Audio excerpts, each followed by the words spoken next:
But the story behind that is Johnny Cash was very stoned. He was like very coked out and drunk, like he was really high and depressed, and decided he wanted to kill himself.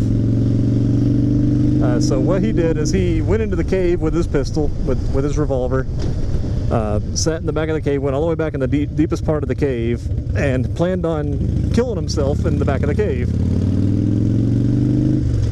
Or I guess I should say for YouTube, because I don't know how YouTube is. He planned on unaliving himself in the back of the cave. But yeah, so he went back with his revolver and all of his drugs, all coked out. Went in to off himself, and supposedly, according to him, he went back in the deepest part, the darkest part, and apparently that's where he found God, and God told him not to kill himself because he had more plans for him. So that's that story there. I'm not a religious person. I don't believe in anything. So I mean, I can't really say whether or not, you know, what happened and what, you know, hey, a helicopter just flew over. I can't really say what happened and how, you know, things went for him, but that's the story. Now we're going to go over here to the Nickajack cave where old Johnny Cash went to off himself and decided not to. So let's head on over here.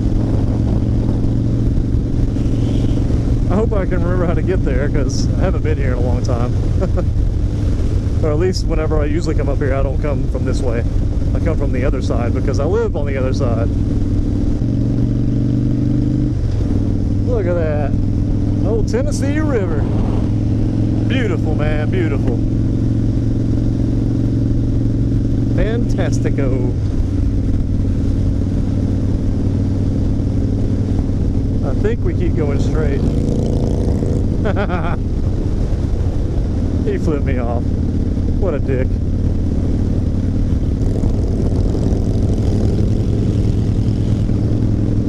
Flip him back off.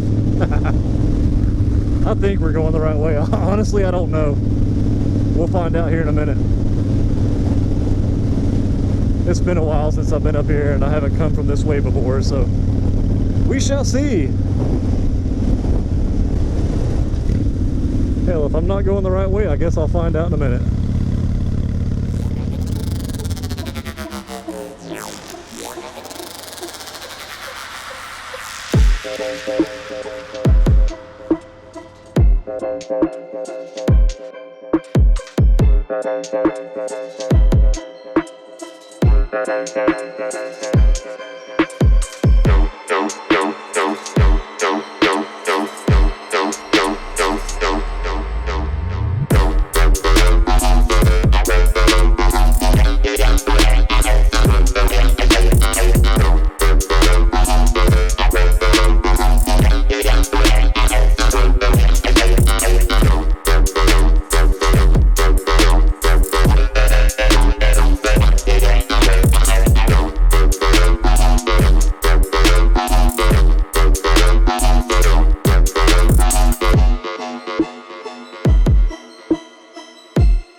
That's where old Johnny Cash went to shoot himself and backed out at the last minute.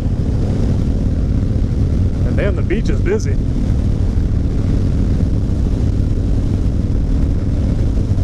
Well, Grumpy, you said you wanted some shade. Well, you're gonna get it.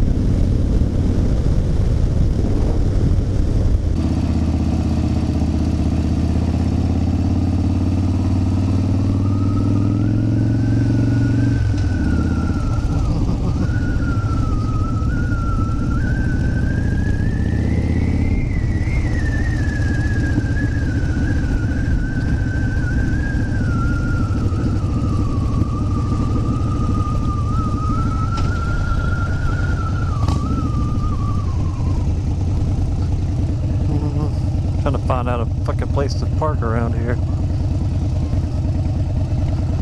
We'll pull over to the side right here.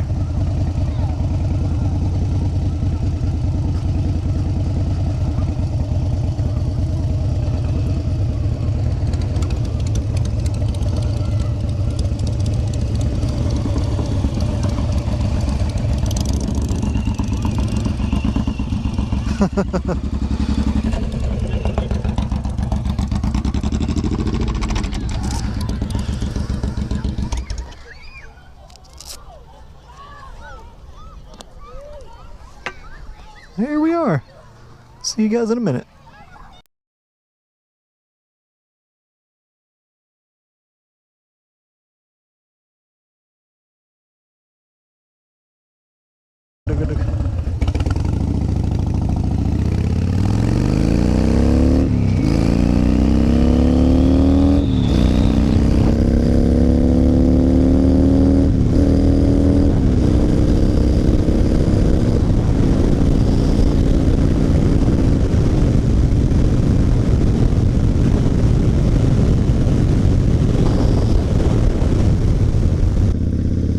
Well guys, while we're stuck behind this Amazon truck here, figured I'd bring up a couple things I've been thinking about lately as far as, you know, what the next chapter is going to be with my motorcycles here. I've been heavily debating. I mean, as you know, I've spoke before about, you know, once we got the Rebel, about how I was debating trading the Dyna or selling the Dyna to get another Rebel. I probably won't do that, but there's a couple of other bikes that I've been looking at that I may end up selling the Dyna for, or making a straight up trade. I don't know, it just depends. But yeah, I mean, it's just one of those things where I've been riding, you know, Harleys for a little while now, for several years. It's about time to change it up a little bit and try something different, you know, kind of go a different route for a little while. And a couple of the bikes that I've been looking at, and I mean, none of this is set in stone. Most likely, or not even, I won't even say most likely, but there's a high possibility that I won't even sell the Dyna for something else anyway. But who knows? I mean, I've just been kind of tossing the idea around in my head, you know, rattling around in the old noggin. But one of the bikes is a KLR. I've always wanted a KLR for, you know, just some touring type stuff and some off-road stuff, just to have something, you know, just for like an adventure, you know, kind of take it off-road if I want to. I can't do that with the Dyna. Can't really do that with the Rebel either. I mean, like Shade Tree says, any bike's an adventure bike, you just have to point it in that direction and go. But it's obviously not going to be as fun on this Dyna taking it off-road, because it's fucking heavy. So I've kind of wanted a KLR for a while now, so that's one of the bikes that I'm looking at. It's the 2023 KLR, because I mean, they're only like $7 grand. I could sell this thing for 10 to 12,000 easy, so I could buy a KLR and still have enough money to almost pay the Rebel off just by selling this. So there's that. And the other bike that I've been looking at is the MT-09. Probably the MT-09 SP, like the sport mode, just because it's only like another $1,000 more than the MT-09, and why not? If you're gonna get an MT-09, might as well get it to where you have the entire possibilities opened up of the sport model. So yeah, that's another thing that I'm looking at there. So yeah, leave in the comments, you know, which one you think I should go with if I do decide to sell the Sportster. And is that dude flipping me off? I think that dude was flipping me off. Asshole. But yeah, if I do decide to sell the Dyna, which one of those two bikes do you think I should get? The MT-09 or the KLR? The only thing that I can see being an issue, or at least it would be an issue for me getting the MT-09, is insurance. Because as my friend Devin, who is actually behind me right now, as he mentioned, the insurance on the MT-09s are sky high right now just because of all the people that were buying them and stunting them and wrecking them like crazy. They tend to be a higher insurance payment, so I'll have to check into that. If it's going to be too much more than what I'm paying now, then I'll probably just say no. It just depends on how much more. If it's like $20 more a month, I'm not going to care about that.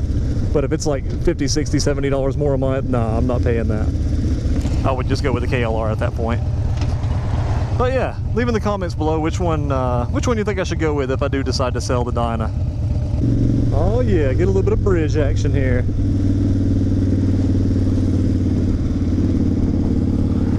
Look at that shit. Fuck yeah.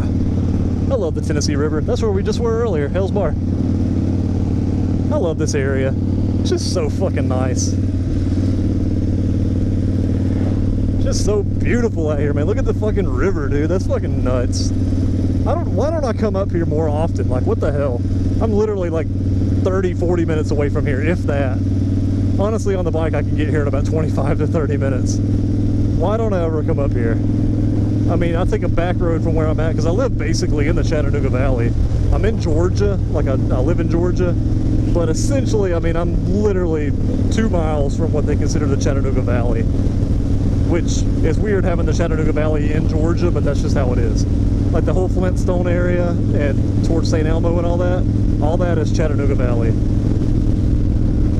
So I'm literally like not far from here at all. I could hit Tiftonia, where the Walmart was that we passed a little bit earlier, hit the interstate from there, hit 24 and be here in just a couple of minutes. Or I can go the back way and take a few extra minutes. Dude, it's just so fucking nice. I mean, like, why don't I ever come up here? I don't really think about it. Like, I don't ever ride up in this area because, I mean, there's nothing I need to come up here for. But, shit, it looks like now there's something I need to come up here for.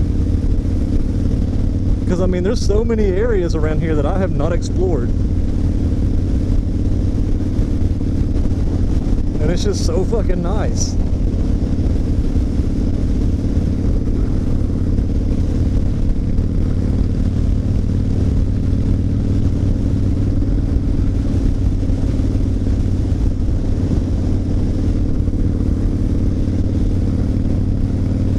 The car's just going across the interstate right there. It's just trippy looking, dude.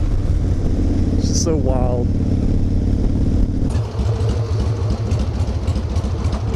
I ran the fucking light. Oh, there he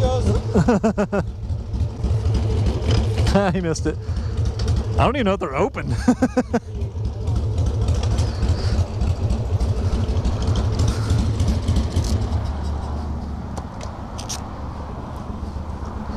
I figured y'all would both run it.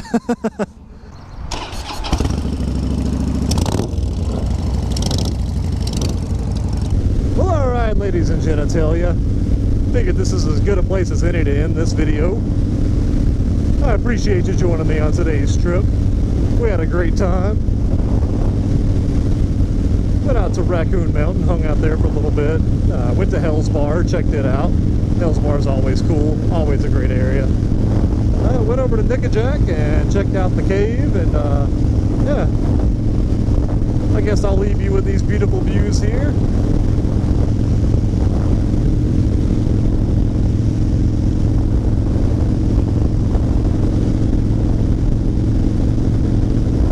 Alright, alright, alright. Man, it's fucking awesome out here. Don't forget to like and subscribe. And as always, have a nice day.